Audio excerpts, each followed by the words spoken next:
Fallon threw her head back, a laugh spilling from her glossed lips. Your son is adorable, Beatrice.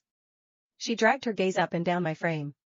As for you, still as repulsive to men as ever, I see.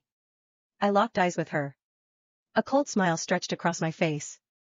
What, is your bearing womb a badge of honor now? It was a wild guess. I hit the bullseye.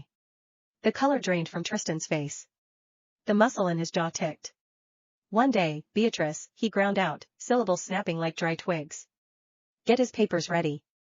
I'm taking full custody tomorrow night. My fingernails dug half-moons into my palms. Tristan never made empty threats. I slammed the apartment door shut behind us. I didn't look at Rowan. I didn't turn on the stove. Hunger broke his silence by nightfall. The truth spilled out. He had met Fallon long before today. Penelope and all the other moms were designer labels. Look at you in your cheap rags, he screamed, his face red. Mommy Fallon smells like expensive perfume. You smell like grease. Like Sheila from the cafeteria. Air scraped down my throat in jagged breaths. I couldn't tell if the phantom weight crushing my ribs was pure rage or absolute sorrow. Rowan was a calculating kid. He squeezed out crocodile tears, bracing for a scolding. Yet his chin jutted out in pure defiance. The realization hit me like a physical blow. My own son despised me. A bitter laugh clawed its way up my throat. 6 years of pure devotion. I mashed his peas. I guided his first wobbly steps. I recorded every single milestone as he learned to speak.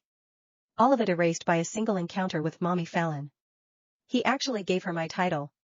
Mommy Fallon told me the truth, he yelled, stomping his foot. Dad doesn't even like you. Whoever Dad loves is my real mom. I sank into the cushions. A violent ringing echoed in my ears. The blood drained from my extremities, leaving my fingertips ice cold and trembling. Rowan's relentless whining filled the room, demanding to go to the Upper East Side penthouse. Tristan's brainwashing had already taken root. He promised the boy the world, trust funds, endless toys, everything in the house, if he just came home. 6 years old. Could a kindergartner really grasp the concept of extreme wealth over unconditional love? Of course he could. Tristan was exactly 6 when his father dragged him into my family's corporate boardroom. Even then, the boy knew to look me in the eye and vow to marry me for my shares. The toxic manipulation ran deep in their veins. Fine. I stood up, towering over him. You stay here. Sleep alone.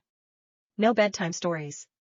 I turned my back, walked into my bedroom, and twisted the deadbolt. Click. I stared at the ceiling for an hour before pulling out my phone. I dialed Cleo. Cancel the red-eye, I rasped. Tell Brock to call off the untraceable car. What the hell? Why? Cleo demanded. I opened my mouth to explain. A blood-curdling wail ripped through the door. Mommy. Mommy, I'm sorry. Tiny fists hammered against the wood. Don't leave me out here. It's dark. I'm scared. Please, Mommy. I yanked the door open. Rowan lunged, wrapping his arms around my knees in a death grip. His eyes were swollen, face streaked with snot and tears. I'll be good. I swear I'll listen. I'll go anywhere with you, he hiccuped. Just don't leave me in the dark. Tell me a story, please.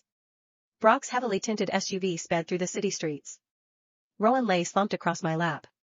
The aftermath of his meltdown wrecked his small frame, tiny shoulders jerking with every hiccup. Science articles always claimed postpartum hormones rewired a mother's brain, gaslighting women into feeling a manufactured connection.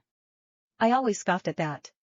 I loved this little boy fiercely, entirely out of my own free will, but tonight, staring at his sleeping face, a terrifying thought crept in. He just looked me in the eye and spat pure venom. He claimed to hate my guts. So why did I still care the second he cried? There was no logical answer. I pressed my forehead against the cold, blackout window. Streetlights blurred past in golden streaks. The midnight roads were deserted. Tristan was probably toasting his victory right now. He never imagined I would pack up his precious Heir and vanish into the night. He underestimated the depths of my hatred. I used to believe he actually loved me. We were an arranged corporate merger, sure, but we grew up together. Falling into bed and calling it a relationship felt like the natural next step. Tristan held Manhattan's economy by the throat.